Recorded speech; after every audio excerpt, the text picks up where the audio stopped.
جئنا للدعوة لله رب العالمين. دوسری سورہ کی جانب، اور یہ ہے سورۃ العصر، اور یہ سورت بھی مکی ہے. اس سورت کے بارے میں یعنی ابن کثیر رحمہ اللہ نے عمرو بن العاص رضی اللہ تعالی عنہ کا واقعہ ذکر کیا ہے، جو قرآن کے معجزے کی واضح ترین دلیل ہے کہ قرآن وہ معجزہ ہے کہ اس کی طرح کی کوئی بھی صورت دوسرے دشمنان چاہنے کے باوجود بھی اس طرح کی کوئی صورت لے کر نہیں آ سکے. چنانچہ عمرو بن العاص رضی اللہ تعالی عنہ جو کہ ابھی کفر کی حالت میں تھے، اس کفر کی حالت کو بیان کرتے ہوئے کہتے ہیں کہ وہ مسیلمہ الکذاب کے پاس آئے. مسیلمہ الکذاب یہ یمامہ کا رہنے والا تھا، ریاض کے قریب، ریاض اور خرج کے بیچ میں یمامہ کے علاقہ ہے، اسی علاقے کا وہ رہنے والا تھا. تو عمرو بن العاص اس کے پاس آئے، اور یہ نبی کریم صلی اللہ علیہ وسلم کی بعثت کے بعد ہے، اور اس وقت تک عمرو بن العاص اسلام قبول نہیں کیے تھے، وہ مسلمان نہیں ہوئے تھے. تو عمرو بن العاص سے مسیلمہ نے یہ سوال کیا، ماذا انزل علی صاحبکم فی هذه المدہ، کہ ان دنوں تمہارے ساتھی کے اوپر، یعنی اشارہ کیا نبی صلی اللہ علیہ وسلم کی طرف کہ ان کے اوپر کون سی چیزیں نازل ہوئی ہیں. فقال لقد انزل علیہ سورۃ وزیجۃ بلیغہ، کہ ان کے اوپر ایک سورت نازل ہوئی ہے جو کہ بہت مختصر ہے لیکن بہت ہی بلیغ ہے. فقال وما ہی، تو عمرو بن العاص سے مسیلمہ نے پوچھا کہ بتاؤ تو صحیح کہ وہ کون سی سورت ہے. فقال والعصر ان الانسان لفی خسر الا الذین آمنوا وعملوا الصالحات وتواصوا بالحق وتواصوا بالصبر، کہ یہ سورت نازل ہوئی ہے. تو جب عمرو بن العاص نے اس سورہ کے بارے میں بتایا تو مسیلمہ تھوڑی دیر تک سوچتا رہا، اور سوچنے کے بعد میں اس نے کہا کہ لقد انزل علی مثلها، کہ میرے اوپر بھی اسی طرح کی ایک سورت نازل ہوئی. فقال له عمرو وما هو، تو عمرو بن العاص نے اس سے پوچھا کہ بتاؤ وہ سورت کون سی ہے، مجھے بھی سنا. فقال یا وبر انما انت اذنان وصدر وسائرك حقر نقر، کہ یا وبر یہ سورت میرے اوپر نازل ہوئے. وبر جو ہے ایک جانور ہے، بلی کے طرح سے ایک جانور، چھوٹا سا جانور ہے، اس کو وبر بولتے ہیں. اور پھر اس کی صفت جو ہے یہ بتائی گئی ہے کہ اس کے 2 کان ہوتے ہیں، بڑے بڑے کان ہوتے، اور سینہ اور یہی جو ہے اس کے جسم کے اندر یہی چیز جو ہے زیادہ ہوتی ہے، اس کے 2 کان اور سینے. اور باقی نہایت ہی وہ یعنی حقیر ہوتا ہے، اور نہایت ہی وہ بدصورت ہوتا ہے. تو وہ اس چیز کو بیان کرتے ہوئے اس نے کہا کہ میرے اوپر یہ صورت نازل ہوئی ہے، یا وبر، کہ اے بلی یعنی اے وہ جانور جو کہ بلی کی طرح کی ہوتی ہے، انما انت اذنان وصدر، تمہاری حقیقت یہ ہے کہ یعنی تمہارے پاس 2 کان ہوتے ہیں اور ایک سینہ ہوتا ہے. وسائرک حقر ونقر، اور باقی چیزیں جو ہے وہ حقیر ہوتی ہیں اور نہایت ہی یعنی بدخلقت ہوتی. ثم قال کیف تری یا عمرو، پھر اس کے بعد میں اس نے بتایا کہ یہ سورت میرے اوپر نازل ہوئی ہے، مسیلمہ الکذاب نے، اور کہا کہ بتاؤ کیا رائے ہے اس کے بارے میں، جو میرے اوپر یہ چیز نازل ہوئی ہے اس کے بارے میں تمہاری کیا رائے ہے. فقال له عمرو واللہ انک لتعلم انی عالم انک تکذب، تو عمرو بن العاص نے بغیر کسی رو رعایت کے واضح طور پہ اپنے الفاظ میں کہا کہ واللہ تو جانتا ہے کہ میں اس بات کو جانتا ہوں کہ تو جھوٹا ہے، یعنی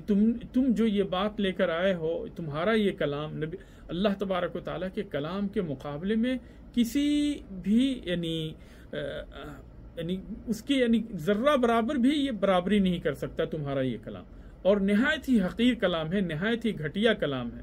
جو تم لے کر آئے ہو یہ اس کے مقابل میں اللہ تبارک تعالیٰ کے کلام کے برابری کو کہاں پہنچ سکتا ہے. یہ تو نہایت ہی حقیر کلام ہے، اور تمہاری اس کلام ہی سے یہ بات واضح ہے کہ تم اپنی باتوں کے اندر جھوٹے ہو، اور یہ جھوٹی بات ہے جو تم کہہ رہے ہو کہ تمہارے اوپر بھی اللہ تبارک و تعالیٰ کی طرف سے وحی نازل ہوئی. اور اسی طرح کی باتیں ابو بکر الخرائطی نے بھی اپنی کتاب کے اندر، جو کتاب مساوی الاخلاق ان کی کتاب ہے کہ برے اخلاق، اس کے اندر اسی طرح کی باتیں جو ہیں انہوں نے ذکر کی ہیں.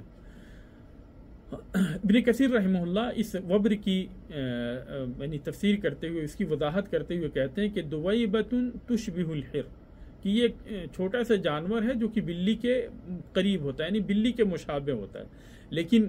یہ نہایت ہی بدخلقت اور نہایت ہی یعنی اس کی بری صورت ہوتی ہے. اور اس کے اندر سب سے بڑی چیز جو ہوتی ہے اعظم شیء فیہ اذناہ و صدرہ، یعنی سب سے بڑی چیز اس کے اندر اس کے دونوں کان ہوتے ہیں اور اس کا سینہ ہوتا ہے، اور باقی کا جسم جو ہے نہایت ہی گھٹیا اور نہایت ہی وہ بدبودار اور بدخلقت وہ جانور ہوتا ہے۔ تو مسیلمہ نے اپنی اس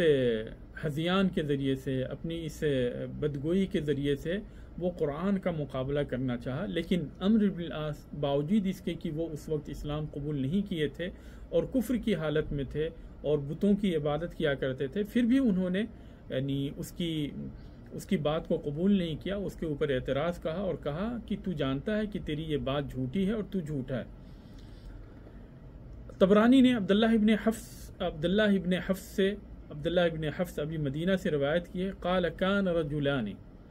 الرجلان من اصحاب رسول اللہ صلی اللہ علیہ وسلم اذا التقیا،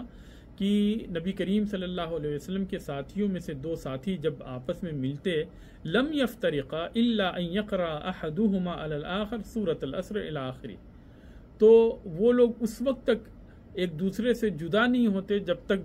دونوں کے دونوں ایک دوسرے کے اوپر اس سورہ کی تلاوت نہ کرتے، اور اس کے ذریعے سے اس سورت کے اندر اللہ تبارک و تعالیٰ نے جو حکم دیا ہے یعنی اس کی تذکیر جب تک نہیں کر لیتے، جب اس کے ذریعے سے نصیحت نہیں کر لیتے اور ایک دوسرے کو یاد نہیں دلا دیتے اس سورت کے میسیج کو، اس کے پیغام کو، اس وقت تک وہ لوگ ایک دوسرے سے جدا نہیں ہوتے۔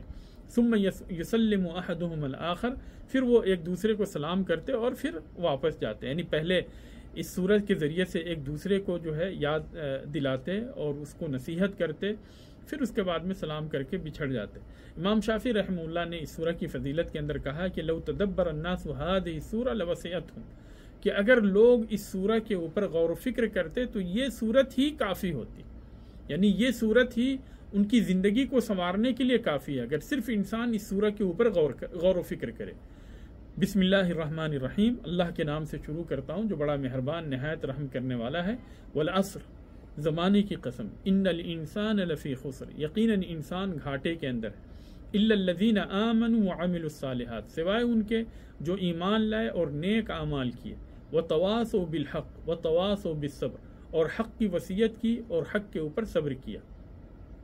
تو یہ مختصر سی صورت ہے، لیکن اس کے اندر جو پیغام ہے وہ بہت ہی عظیم ترین پیغام ہے، اور اسی لیے امام شافعی رحمہ اللہ کہتے ہیں کہ اگر انسان صرف اس سورہ کے اوپر ہی غور کرے تو وہ اس کی بھلائی کے لیے، اس کی کامیابی کے لیے، اس کے فلاح کے لیے کافی۔ چنانچہ اللہ تبارک و تعالیٰ نے سب سے پہلے زمانے کی قسم کھاتے ہوئے کہا کہ والعصر،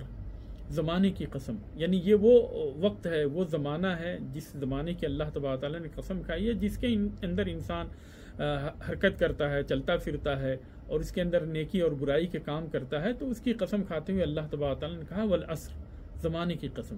اور ایک تفسیر اس کی یہ بھی کی گئی ہے زید ابن اسلم سے کہ اس کا مطلب جو ہے شام کا وقت ہے، لیکن مشہور یہ ہے کہ پورے زمانے کی قسم کھائی گئی ہے۔ تو اللہ تبارک و تعالیٰ نے زمانے کی قسم کھاتے ہوئے کہا کہ ان الانسان لفی خسر، یقیناً انسان گھاٹے کے اندر ہے، ہلاکت کے اندر ہے، یعنی پوری کی پوری انسانیت، سارے کے سارے انسان گھاٹے کے اندر ہے، ہلاکت کے اندر ہے، الا الذین آمنوا وعملوا الصالحات۔ پھر آگے اللہ تبارک و تعالیٰ نے اس سے مستثنیٰ کیا کہ وہ لوگ، یعنی ان لوگوں میں سے وہ لوگ گھاٹے کے اندر نہیں، وہ لوگ تباہی کے اندر نہیں، وہ لوگ ہلاکت کے اندر نہیں جو ایمان لائے، الا الذین آمنوا وعملوا الصالحات، سوائے ان کے جو کہ ایمان لائے اور نیک اعمال کیے۔ تو دل سے ایمان لانا اور جوارح کے ذریعے اعمال کرنا، نیکی کے کام کرنا، یہ ضروری ہے۔ جب تک بندہ جو ہے ایمان نہیں لاتا اور ایمان لانے کے بعد میں وہ عمل نہیں کرتا، اس وقت تک وہ گھاٹے کے اندر ہے، اس وقت تک وہ نقصان کے اندر ہے۔ صرف ایمان لانا بھی کافی نہیں، یعنی بندے کا اپنی زبان سے صرف کلمہ شہادتین کا اقرار کر لینا اور کلمہ شہادتین کی گواہی دے دینا یہ کافی نہیں ہے، بلکہ ایمان لانے کے ساتھ ساتھ یہ بھی ضروری ہے کہ وہ دین اسلام کے مطابق عمل کرے، الا الذین آمنوا وعملوا الصالحات، سوائے ان کے کہ جو ایمان لائے اور نیک اعمال کیے۔ تو جو اپنے دل سے ایمان لاتے ہیں اور اپنے جوارح کے ذریعے سے، اپنے جسم کے اعضاء کے ذریعے سے عمل کرتے ہیں، تو وہی انسان جو ہے وہ یعنی کامیابی کے اندر ہے، اور وہی انسان کامیاب ہے، وہ گھاٹے کے اندر نہیں۔ اور اس کے ساتھ ساتھ اللہ تبارک و تعالیٰ نے مزید کہا کہ وہ تواصوا بالحق، کہ حق کی وصیت کی، یعنی صرف ایمان لانا اور عمل کرنا کافی نہیں، بلکہ اگر ہم اپنے سماج اور معاشرے کے اندر دیکھتے ہیں کہ لوگ برائی کے اندر ہیں، گھاٹے کے اندر ہیں، اور اسی طریقے سے جو ہے لوگ جو ہے دین کو چھوڑ کر بدعت کے کام کر رہے ہیں اور کفر کے کام کر رہے ہیں، نفاق کے کام کر رہے ہیں، شرک کے کام کر رہے ہیں، گناہ کے کام کر رہے ہیں، تو ہمارے لیے ضروری ہے کہ ہم ان کے ہاتھوں کو پکڑیں، ان کو سمجھائیں، ان کو بتائیں۔ اسی چیز کو اللہ تبارک تعالیٰ نے کہا وَتَوَاصَوْا بِالْحَقِّ، یعنی حق کی وصیت کی، جو طاعت کے کام ہیں اس کے بارے میں لوگوں کو بتایا کہ اطاعت و فرمانبرداری کرنے کا انہیں حکم دیا، اور جو نافرمانی کے کام ہیں، حرام کے کام ہیں، ان سے انہیں منع کیا۔ وَتَوَاصَوْا بِالصَّبْرِ، اور صبر کی وصیت کی، یعنی جب انسان دعوت کا کام کرتا ہے تو اسے بہت ساری پریشانیوں کا سامنا کرنا پڑتا، تو جب اسے پریشانیوں کا سامنا کرنا پڑے تو وہاں پہ وہ صبر کرے۔ اور اسی طریقے سے اگر اس کی تقدیر کے اندر یعنی کوئی برائی لکھی ہوئی ہے اور کسی طرح کی پریشانی لکھی ہوئی ہے تو اپنی تقدیر سے بھی راضی ہو، اور وہاں پہ بھی وہ صبر کرے، مصیبتوں کے اوپر صبر کرے، تقدیر کے اندر جو کچھ لکھی گئی ہے ان ساری چیزوں کے اوپر جو ہے وہ صبر کرے، اور اگر کسی طرح کی تکلیف اسے پہنچتی ہے تو اس کے اوپر بھی وہ صبر کرے۔ اگر جب لوگوں کو وہ دعوت دینے جاتا ہے اور لوگ اس کی باتیں سننے کے بعد اسے تکلیف کے اندر مبتلا کرتے ہیں، اسے پریشان کرتے ہیں، اسے مارتے پیٹتے ہیں، یا اس کے ساتھ اچھا سلوک نہیں کرتے، برا سلوک کرتے ہیں، اس کے ساتھ لین دین بند کر دیتے، تو ان ساری چیزوں کے اوپر وہ صبر کرے، لیکن وہ اللہ تبارک و تعالیٰ کی دین کو، اس کی رسی کو اپنے ہاتھ سے نہ چھوڑے، بلکہ اس کے اوپر ثابت قدم رہے، مضبوط رہے۔ تو یہ صورت جو ہے بہت ہی عظیم ترین صورت ہے، اور اس کا پیغام بہت ہی عظیم ترین پیغام ہے، اور اسی لیے امام شافعی رحمہ اللہ نے کہا کہ اگر لوگ جو ہے صرف اس صورت کے اوپر غور کر لیں تو یہ صورت ان کی کامیابی کے لیے کافی ہے، اور یقیناً یہ صورت لوگوں کی کامیابی کے لیے کافی ہے، کیونکہ اس صورت کے اندر ہمیں یہ حکم دیا گیا ہے کہ ہم اللہ تبارک و تعالیٰ کے اوپر ایمان لائیں، اور ایمان لانے کے ساتھ ساتھ نیک عمل کریں، اور اسی کے ساتھ ساتھ یہ بھی ہمارے لیے ضروری ہے کہ جو کچھ بھی ہم سیکھیں، جو کچھ بھی ہم سمجھیں، جو کچھ بھی ہم پڑھیں، اس کے بارے میں لوگوں کی بھی بتائیں، اس کی تبلیغ کریں، بھلائی کا حکم دیں، لوگوں کو برائی سے روکیں، اور اگر اس راستے میں ہمیں کسی طرح کی تکلیف پہنچتی ہے تو ایسا نہیں کہ ہم دعوت دینا چھوڑ دیں، بلکہ یہ ایسی صورت میں ہمارے لیے ضروری ہے کہ ہم اس کے اوپر صبر کریں۔